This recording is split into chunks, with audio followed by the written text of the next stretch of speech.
আল্লাহ যাকে বেশি ভালোবাসে তাকে বেশি বদনামের শিকার করে, অপমানের শিকার করে, অর্থনৈতিক কষ্টের শিকার করে, শারীরিক কষ্টের শিকার করে, পারিবারিক কষ্টের শিকার করে। আল্লাহ যাকে ভালোবাসতে চায় তাকে কষ্ট দিয়েই। আল্লাহ জিজ্ঞেস করে, বান্দা মাওলা আমাকে কষ্ট দিচ্ছ কেন?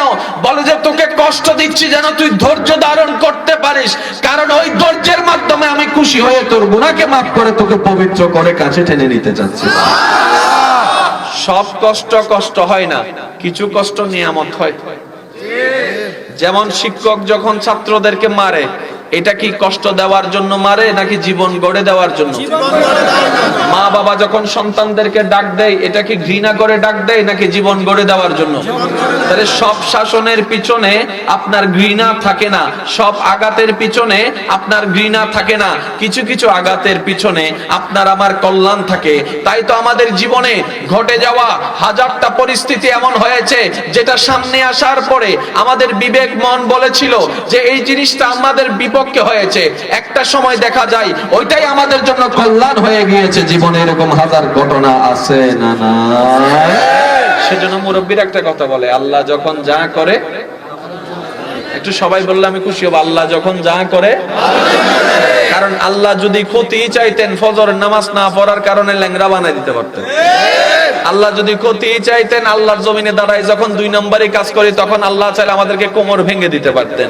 কিন্তু আল্লাহ তাআলা তা করেননি, বরং ফজরের নামাজ পড়িনি, ঘুম থেকে উঠার আগে ওই রাজ্জাক রিজিকের মালিক ঘুম থেকে উঠার আগে আমাদের নাস্তার ব্যবস্থা করে দিয়েছেন। আল্লাহর জমিনে দাঁড়িয়ে হারাম কাজ করেছি, আল্লাহ তাআলা সেই হারাম কাজকে গোপন করে রেখে সমাজে এখনো পর্যন্ত আপনাকে আমাকে আমাদেরকে ইজ্জতের সাথে বসবাস করার সুযোগ দান করেছেন। এবার আমি আপনারা যদি একদম কোয়াইট হন, একদম নীরবতা হন, তাহলে আমার বলতে একটু আনন্দ ফিল হবে, আপনাদেরকে বুঝাতেও আমার একটু সহজ হবে। প্লিজ একটু মনোযোগ মনোযোগ। সমস্ত নবীর মধ্যে শ্রেষ্ঠ হচ্ছে আমাদের নবী, আল্লাহর হাবিব হচ্ছেন আমাদের নবী। আমি ইশারায় ইশারায় আপনাদের বলতে হবে সুবহানাল্লাহ। দেখি কেমনে বলতে হবে? হয় না এমন ভাবে দেন যেন আপনার আওয়াজটা শুনে মনে হয় এখানে মোহাব্বত ওয়ালা বসে আছে। আর একটু জোরে বলেন না। আল্লাহ তাআলা সমস্ত নবীর ভিতরে ভালোবেসেছেন বেশি আমাদের নবীকে। কোন আল্লাহ? যেই আল্লাহর প্রতিটা কাজে কোনো না কোনো কারণ আছে, হিকমত আছে। এবার আমি প্রশ্ন করব, আপনারাই উত্তর দিবেন, আমার দেওয়া লাগবে না। আল্লাহ তাআলা আমাদের নবীকে পাঠালেন সবার শেষে, কিন্তু বানালেন। আমি কিন্তু বলিনি, আপনারাই বলেছেন। পাঠালেন সবার শেষে, বানালেন সবার। এবার প্রশ্ন তো মনের মধ্যে একটা উকি দিতেই থাকে, পাঠাইবাই যদি শেষে, বানাইলা কেন তবে আগে? তোমার যদি ইচ্ছা সবার শেষে পাঠানো, সেকেন্ড লাস্টে বানাইলেই তুই তো কথা কয় না। তাও আবার 2 জন 3 জন পরে নয়, 1,24,000 মতান্তরে 2,24,000 মত, এক কথায় লক্ষাধিক নবীর পরে পাঠাইছো। এত তাড়াতাড়ি বানাইলা কেন? রব বলে যে আমার প্রত্যেকটা কাজে হিকমত আছে।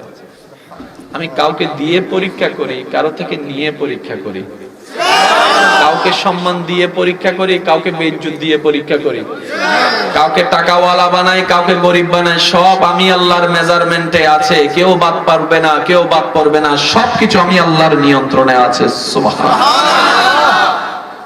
আমাদের ভাগ্য কোন জায়গায় বেশি ভালো, কেমন ভালো, এটা আপনাদের অপিনিয়নটা আমি আপনাদের উপর ছেড়ে দিব। এবার একটু খেয়াল করেন, বানালেন রব্বে করিম আমাদের নবীকে সবার আগে। এই কথা নিয়ে কোনো মুসলিম উম্মার মধ্যে, ইমানদারদের মধ্যে কোনো দ্বিমতের দেখা পাওয়া যায় নাই। মুসলিম উম্মাহ ইমানদার যারা আছেন সবাই এই কথাকে স্বাচ্ছন্দ্য মনে এবং প্রাউড ফিলি ভাবে গ্রহণ করেছে। আল্লাহ তাআলা আমাদের নবীকে বানালেন সবার আগে, কিন্তু পাঠালেন সবার শেষে। এবার আল্লাহ পাক রব্বুল আলামিন আদম নবীকে পাঠালেন, মূসা নবীকে পাঠালেন, ঈসা নবীকে পাঠালেন, দাউদ নবীকে পাঠালেন, ইব্রাহিম নবীকে পাঠালেন, ইসমাইল নবীকে পাঠালেন, ইসহাক নবীকে পাঠালেন, ইউসুফ নবীকে পাঠালেন, হযরত দানিয়েল নবীকে পাঠালেন, শামউন নবীকে পাঠালেন, ইউনুস নবীকে পাঠালেন, ইব্রাহিম নবীকে পাঠালেন, ইসমাইল নবীকে পাঠালেন, আইয়ুব নবীকে পাঠালেন, ইউসুফ নবীকে পাঠালেন, ইসহাক নবীকে পাঠালেন। সুবহানাল্লাহ। নবীকে পাঠালেন, আল্লাহ পাঠাতেই লাগলেন, ওনাকে রেখে দিলেন। আল্লাহ পাঠাতেই রাখলেন, ওনাকে রেখে দিলেন। জিবরাইল বলে, মাওলা পাঠাবা না? রব বলে যে থাকুক না, লিস্টিতে এখন অনেক লম্বা আছে। আদম চলে আসলেন, জিবরাইল বলে আল্লাহ ওনাকে পাঠাবা না? কয় শীষকে পাঠাও, থাকুক। এইভাবে পাঠাতে পাঠাতে পাঠাতে পাঠাতে পাঠাতে আল্লাহর মেজারমেন্টে যত নবী রাসূলের লিস্টি ছিল সব আসা শেষ, বাকি আছে ঈসা নবী। এবার ঈসা নবী চলে আসলেন।